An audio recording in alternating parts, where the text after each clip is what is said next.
So the right knee is down and the left knee is up. We interlock the fingers, like we did before. We stretch the arms. We lengthen the pelvis and the sacrum. We take the arm bone backwards and we stretch the arms up as if they move again from the back body. Lengthening and finding the stability of the pelvis, sinking the pelvis down, getting longer from the back body. We take in the palms at the front. We face ourselves and we don't fear ourselves. We face and we're very proud of it. We take the arms up. We create connection with the elbows as if the under armpits are lifting the elbows up. We turn the palms. We press into the back of the hands as if the back of the hands, by pressing into one another, are getting stronger. We bring the bottom tip of the shoulder blades towards the back body, towards the back of the heart. We take the heart up, and by sinking the legs, working the legs, sinking the pelvis down, we start strengthening the arms as if we strengthen the arms from the back body. We press and we push, we get longer from the back ribs. So the side body are becoming longer while the palms are pressing towards one another. And we keep the back body open while we're taking the palms backwards. So we don't compress into the back. We work the legs. The knee are getting longer, both. We lengthen the pelvis a little bit more forwards. We use the power of the legs, the grounding.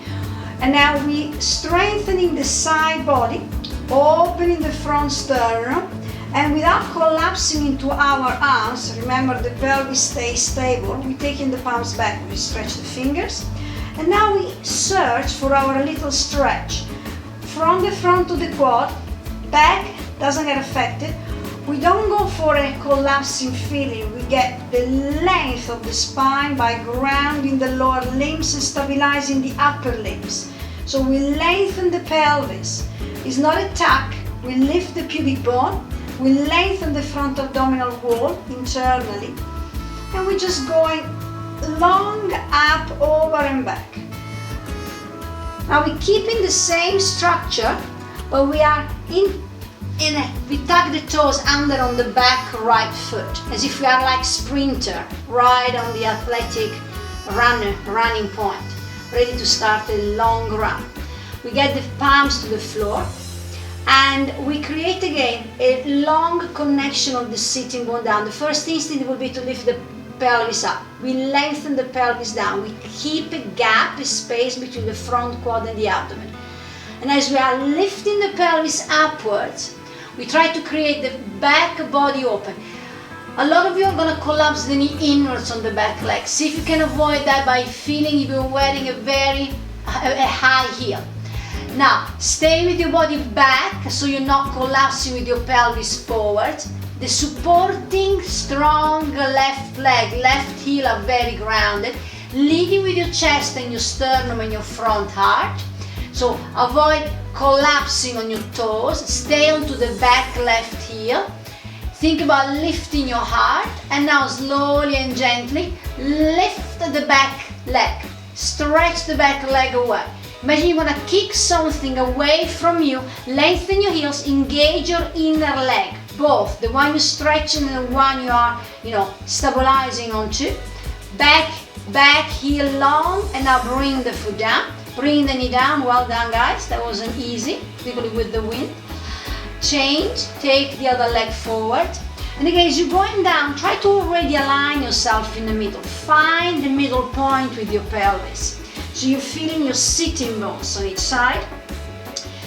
Root your pelvis, ground your pelvis and get a little bit longer. Feel as if you're to your trunk. Feel the stability of your bottom limbs, so your feet are very grounded. Again, we take the arms forward. We then bring the arm bone backwards. We bring the shoulder blades in and we lengthen the front sternum.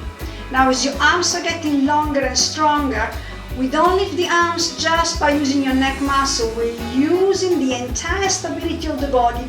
We roll the upper part of your arms down and back, and we feel as if the under armpits are pushing the palms up. The under armpits are stretching away from the hips. So we use the hip and shoulder alignment to push the palms upwards. The entire trunk is stretching our arms. Again, we face the palms in front of ourselves. We're getting that sense of connection within. And we take the palms backwards, we roll the palms behind and down, we turn. Now we use the pressure of the palms and we create resistance. That resistance is going to give us strength. Now we're keeping the arm bone backwards and the shoulder blades in. We lengthen and we strengthen. We don't disconnect the lower part of the body to stretch the arms. We keep the length and the stability of the lower part of the body and the trunk to strengthen the arms and then to take the arms backwards. We stretch the wrist and the top sternum. We use the bottom tip of the shoulder blades scooped behind the front sternum to push the arm upwards. And we start bringing the palms backwards. We stretch the fingers. The fingers are getting longer. Now the knee are moving forwards, but the feet are sliding backwards. The top sternum widens. Now as we are lengthening the heart and we work in the legs, we start going up, long and slowly down. The length of the sitting bone keeps the back very long and not compressed. And we scoop a little bit the front abdominal wall into the back body, so the back rib cage are giving us stability. Good, and slowly when we reach the top stretch, we're getting a little bit forward. So I'm glad you felt a little bit of work there, that's good. Okay, perfect. So come forward, keep a gap between the front abdominal wall. Actually, place your hands there. When I say keep a gap, I don't want you to kind of collapse your belly there, neither to hold your tummy in tight. Imagine that there is a space between your hip bones, like a roller there, a little roller like the one you have behind.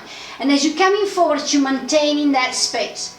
Now, the stability of the pelvis is keeping the hip bones in line. So you need to support your pelvis with the strong leg on the floor, the right leg. Don't let the right knee collapse inwards. Keep the right arterial rooted backwards. Watch the knee. Take your hands on the knee. Wants to collapse inwards, you keep an eye on that. You keep lifting your heart forwards from your long trunk, and now you engage in the muscle of the leg, not the back, to lift the stretched back leg. So you're using the stability of your right leg and the strength of your left hamstring to stretch the left leg away from you. Stretch it as much as you can away from you. Lengthen through your inner hamstring and your inner thighs. Get longer from your back body. A bit of shaking that is always good. Let's have some fun with that. Good. And now place the roller behind you. Careful not to lose it. Check that your feet are in alignment. It's so easy to collapse. So what we do is using our body as a resistance. We press the arms there and we push the knee away. Fantastic, beautiful. And again, instead of collapsing the knee inwards, push your hands inside your outer shin and push your knees against your palms. Like your knees, your outer knees are pushing, your outer ankle are connecting, and you're maintaining that scooping action. So you start lengthening the pelvis backwards, rooting your ankles. Now again, as your pelvis moves down, your heart lifts up. Fantastic.